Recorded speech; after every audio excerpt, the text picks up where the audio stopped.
Coming up next on Making Moves, the JTA launches the First Coast Flyer, Jacksonville's first ever bus rapid transit route.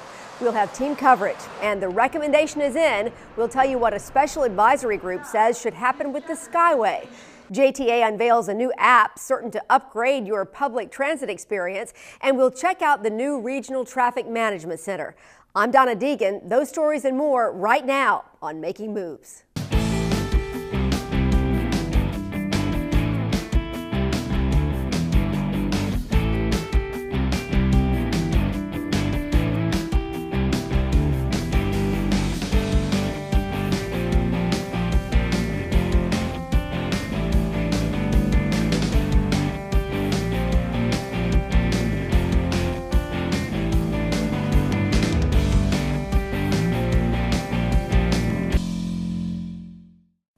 Hello and welcome to Making Moves. I'm Donna Deegan. It was more than a decade in the making, but JTA has finally launched Jacksonville's first bus rapid transit route, the First Coast Flyer. The initial route, the Green Line, runs from the Rosa Parks Transit Station downtown through the north side to I-295 and Lim Turner Road. We'll have complete team coverage on the launch of the First Coast Flyer coming up in just a few minutes. But first, let's get to our other big news, the future of the Skyway. After 26 years, is it time to tear down the Skyway, the monorail that serves Jacksonville's downtown business district? Or should we look to the future with new trains and a possible expansion? Those were two of the considerations being studied by a blue ribbon panel over the past several months. The panel recently made its final recommendation to the JTA board. Making Moves chief correspondent Bill Milnes tells us if the panel recommended a wrecking ball or a new future for the people mover. Next stop is Kennedy Plaza Station. You can't really talk about the future of the Skyway without first looking at its past. In the 1970s, when the federal government first broached the idea to the city of Jacksonville about building a people mover in its downtown, it made sense. The business district was thriving, filled with department stores, banks, insurance companies, and more. The city swelled with tens of thousands of workers during the day, and the lure of a Skyway-type vehicle to move them around the business district was strong. But by the time the Skyway opened in 1989, downtown was a completely different place. Most of the major businesses had moved to the suburbs, taking would-be Skyway passengers with them. The Skyway became a political football and got kicked often. Extensions to Riverside, the sports complex, Shands Hospital, and more, extensions that would have provided additional ridership, never materialized. By 2009, ridership on the Skyway had dipped to under 450,000 for the entire year. But over the past 4 years, with city leaders putting a renewed focus on downtown, the Skyway has seen somewhat of a renaissance. In 2015, riders took 1.3 million trips on the Skyway. Most people didn't realize how many people actually use the Skyway, and when you realize that over a year's period you have a 1.2 million person ridership, that's not insubstantial. But the aging system has a limited life in its current form. So after much research, study, and deliberation, several public meetings, and a recommendation from a high-profile advisory group, and one final presentation, the Skyway's future came down to a final vote from the board. All in favor say aye. Aye. Opposed? Motion passes. Congratulations, advisory committee and subcommittee. And with that unanimous approval, the decision to keep the Skyway was sealed. I think it's the right recommendation. I think having a Skyway that is expanded and renewed in terms of its capabilities is something that will differentiate us from other cities. JTA board and Skyway subcommittee member Kevin Holzendorf credited the work of the advisory group. You had stakeholders, you had small businesses, you had large businesses, you had developers, you had community leaders, you had education community in there. All the people, when you start looking at, who rides the Skyway, were there and were able to give the input. And what was great was there was never a shy moment. Everybody felt like they had an opportunity to be able to speak up and be heard. One of the biggest surprises that I had was that the amount of people from the community that came out to be part of the process and that stayed around and that they did hit the comments, you know, in the public comment area. And then the biggest shocker too, which is so hard to get people to do surveys, the amount of people that responded to the surveys. Tommy Hazuri was a member of the advisory panel and was also Jacksonville mayor when the Skyway first opened back in 1989. Hazuri concurred with the board vote, but added there is still much to do to make the Skyway the success many hoped it would be when it first opened. He said new developments and activities downtown will certainly help. Whether it goes to Shands Hospital, or whether it goes to the Union Terminal, or Convention Center, wherever the new one may be, and whenever that may come about, and certainly now with the shipyards and the landing, and we already adopted as a council just this week the amphitheater and the practice field, the flex field that we're going to have. So there's some exciting things downtown, but to complement those exciting things, we have to get people there. As for future expansion, the sports complex and Riverside's Brooklyn neighborhood were the top vote getters on JTA's online survey. And so I would really like to see it, expanded into Brooklyn. I also think there would be great value in it being extended into and toward the stadium. I think you're going to see a lot of activity in that part of town. And then certainly if Healthy Town winds up being the development that we think it's going to be, I think the residents of Healthy Town would also benefit from having the Skyway extended out their way. We do know the amphitheater's coming, and next July it'll be ready. We do know that the practice field, we have our stadium, we have our arena, we have the baseball stadium for that piece. And the other piece will be, of course, getting downtown moving again, beyond Hemming Park, getting people downtown, getting the excitement. It's going to take more than one spark. It's going to take many sparks to light that candle that we want for ourselves and our families. JTA staff now has 1 year to formulate a plan as to what new technology will work best for a new Skyway system, expansion potential, and most importantly, how the JTA will pay for it all. But I believe we have the right people on the team to be able to flush out some of those decisions on how do we finance it. And then once we lay those down, I think that you're going to see a really huge call to action. And I think that's going to really surprise the citizens of Jacksonville that we had a good opportunity to talk about it, but now we're going to do some action around it. And in downtown, Bill Milnes, JTA, making moves. As we mentioned at the top of the show, our other big story is the long-anticipated launch of Jacksonville's first bus rapid transit route, the First Coast Flyer. It was the early morning hours of December 7th when the first Flyer bus departed from JTA's Myrtle Avenue Operations Center, headed to pick up its first passengers. The First Coast Flyer is a premium service with buses running every 10 minutes during peak hours and every 15 to 20 minutes during off-peak hours. The Flyer buses are powered by compressed natural gas, so they are quieter and more fuel efficient. Passengers can also enjoy the free Wi-Fi offered on the Flyer routes. Customers will also notice a big change at the bus stops, where there are new shelters, information kiosks, and real-time bus arrival and departure information. Here's what some of the customers had to say about the new Flyer service and amenities. Jacksonville's got a good bus system. I'm from Atlanta, so I complain about the bus system everywhere, but I'm actually real impressed with you guys. I can get off a little late. We don't have to wait the 15 minutes. 15 minutes, where I usually wait for an hour. So it's more convenient for me. I think it would give us a little bit more sleep because we wouldn't have to get up as early to try to make it downtown.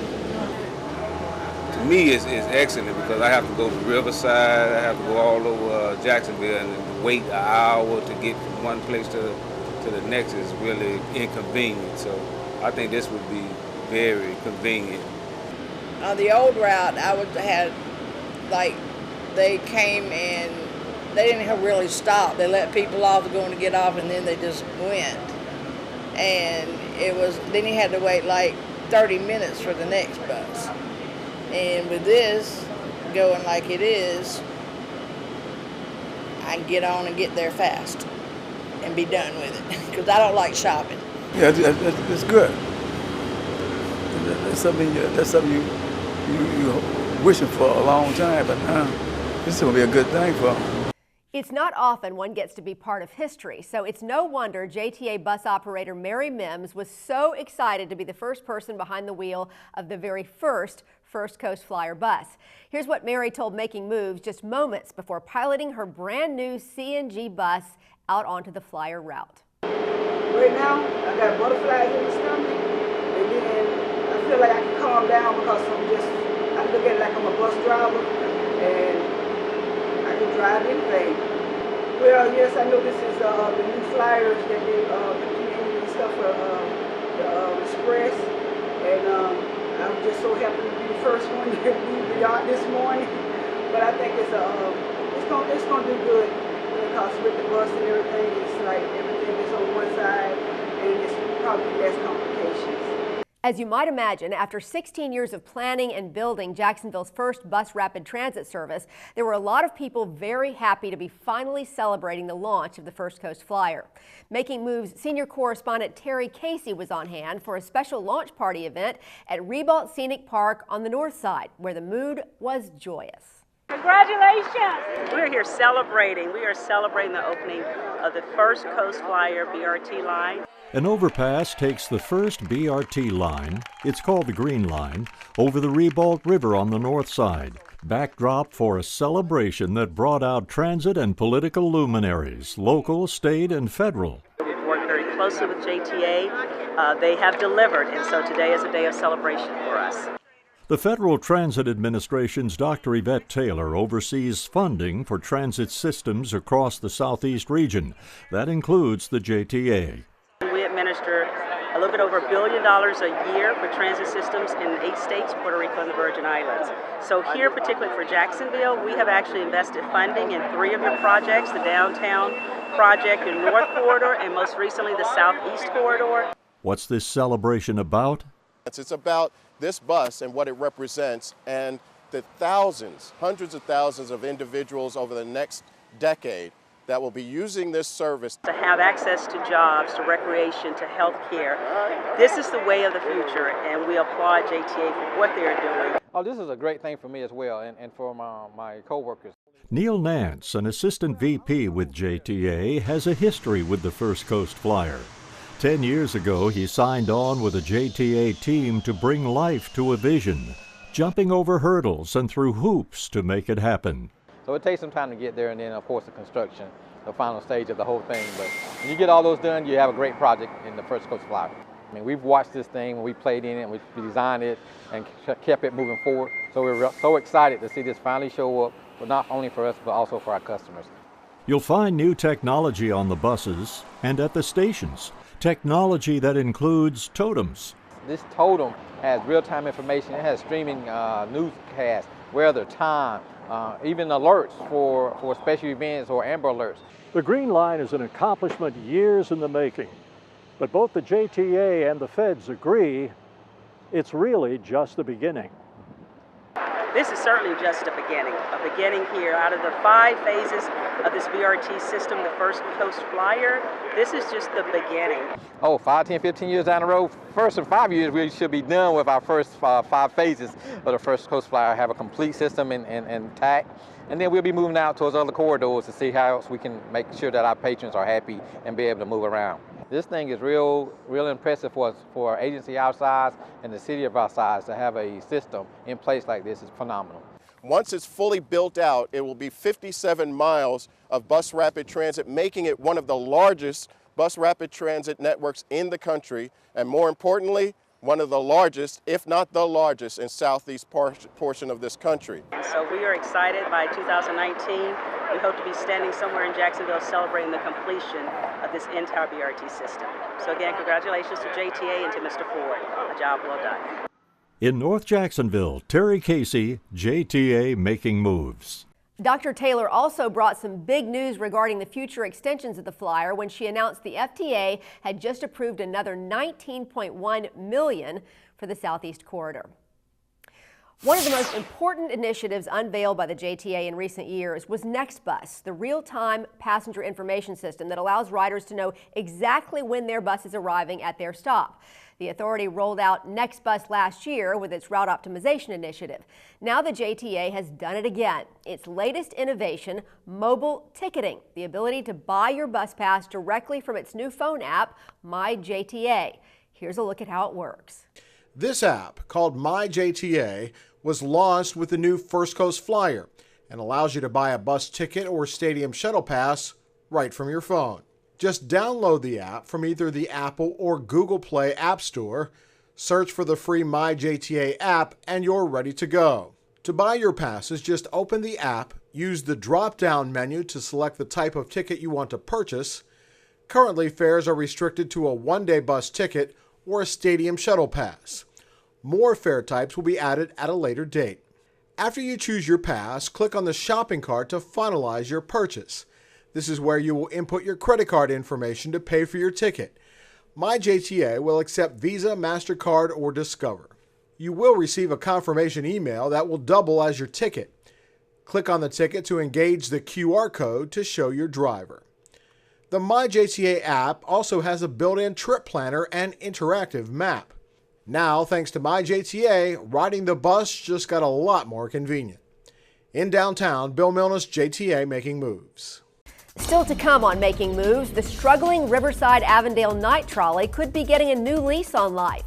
And SkyCam gives us a unique look at some area construction projects. All that when we return.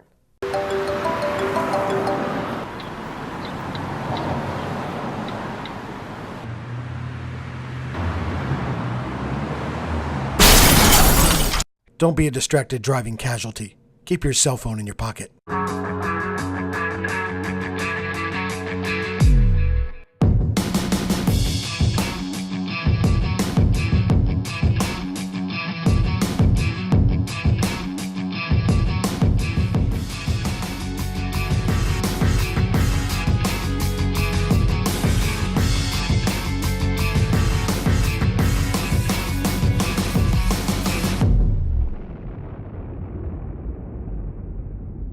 Welcome back to Making Moves. If you have a service and nobody uses it, in most cases it gets canceled.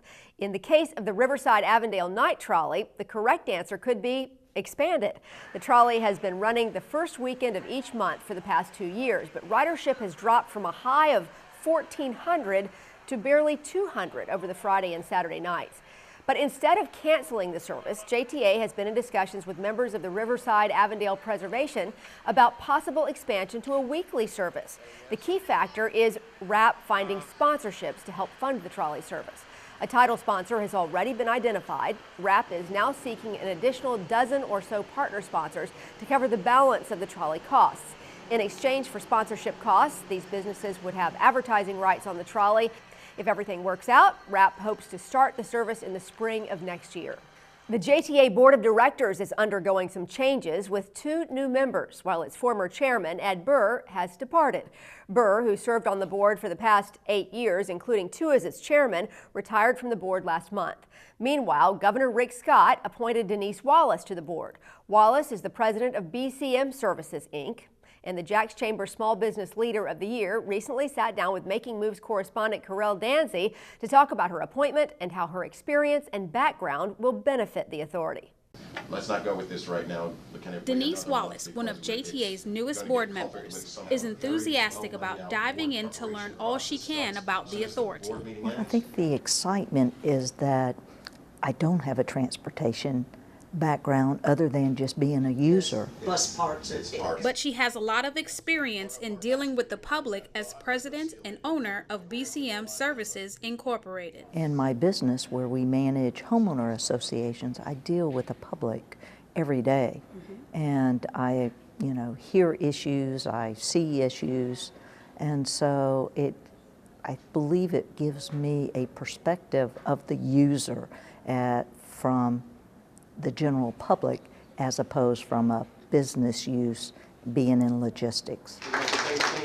Since her appointment to the board by Governor Rick Scott, she has heard many suggestions on where she should focus her initiatives. What I hear from my friends down there is get us a quick way downtown, bring the Skyway down here, which is important to her. So we're really pleased with the results of that. Listening closely to the public's needs and providing the transportation resources is one of Wallace's goals as she serves on the board.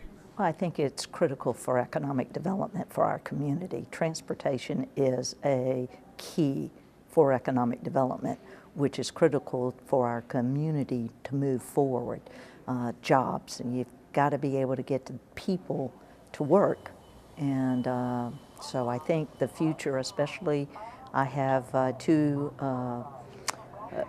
adult children, 25 and 27, and I see they're less reliant on the cars than I am, and I think that's exciting.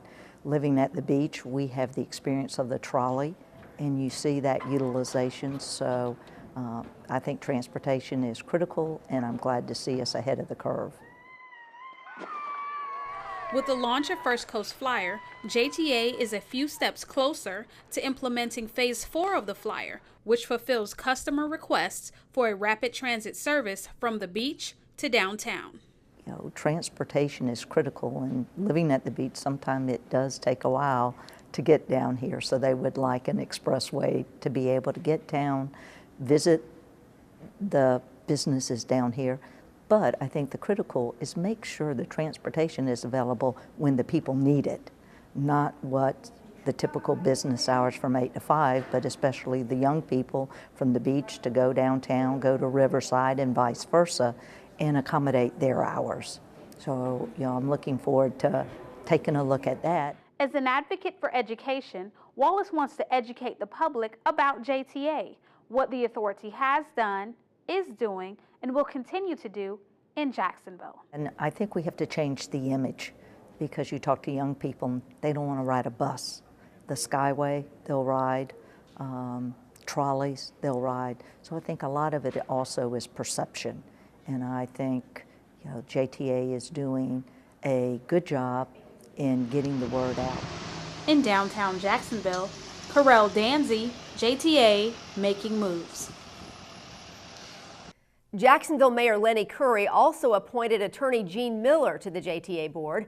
Miller is the executive director of the Jacksonville Civic Council. We'll have more with Ms. Miller on a future show. Now an update on two construction projects that broke ground last month, one in Mandarin and the other on the north side. Work is moving right along on the new turn lane, expected to ease backups at Old St. Augustine and Greenland roads. As you can see on our new Skycam video, workers have carved out a new lane on land donated from St. Joseph's Church. This new lane will help push stalled northbound traffic on Old St. Augustine onto eastbound Greenland without waiting for the light. Meanwhile, on Sutel Drive on the north side, a new transit hub and road connection is taking shape. As you can see from Skycam, JTA is extending Linda Lane to the new Sutel Drive transit hub that is also being constructed on that site. The new hub is located directly across from the Legends Center, a busy community center and sports complex. A few months back, Terry Casey showed you how Jacksonville was poised to make a huge leap in the electric car world. Well, now a key component of that expansion is finally being installed. More than 24 charging stations are being installed throughout the city. The first official Chargewell station, as they're being called, was installed in Durkeeville outside the Transportation Planning Organization offices. TPO Director Jeff Sheffield says having the charging stations available will relieve range anxiety, a major roadblock for people buying electric cars. Because in the EV world, the driver, it's the anxiety of not having a place to charge. So they are not physically buying the vehicles. What we're seeing here is even with just the program in place, the local dealerships are going to begin increasing their supply. Sheffield says the TPO is currently working on expanding the Chargewell network into neighboring Clay and St. Johns counties. I'm correspondent Eugene Lindsay. Just steps from the offices of the TPO is a room that will change the life of every motorist in the region. With the rapid growth here in Northeast Florida, heavy traffic and gridlocked roadways are growing pains most commuters would rather do without. It seems the daily rush hour commute here on the First Coast is more hectic than ever, and it doesn't seem to matter what side of town you're trying to navigate through. Congestion on the roadways is widespread. But now the Northeast Florida Transportation Planning Organization is taking a team approach to tackle trouble during drive time. The TPO recently moved into this new state-of-the-art facility where they are keeping an eye on roadways all over town. What we do here is we have connections to the traffic signal systems so we can know what's going on with the lights and making sure they're operating properly. We also have cameras and we have vehicle sensors.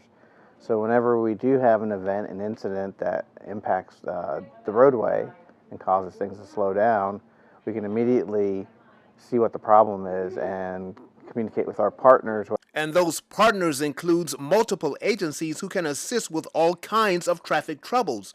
Vega says this space was designed to house representatives who can help when there's a crisis on the roadways, right here, all under one roof. From the first responders like the Jacksonville Fire and Rescue, the JSO, the Florida Highway Patrol, to the Department of Transportation and Fish and Wildlife dispatchers. But Vega also tells me that the JTA will also benefit by having a presence here at the Regional Transportation Management Center. It also helps out JTA in that it will help them manage their schedules better during the day in real time.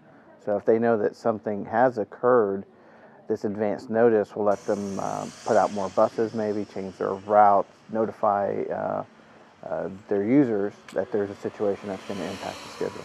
This wall of monitors is just a snapshot of the actual number of cameras watching the roads. At any given time, there are over 200 cameras keeping an eye on things, including cameras that are owned by the city, and they can even monitor cameras from as far away as Gainesville, with future plans calling for them to connect with cameras in St. Johns and Nassau counties.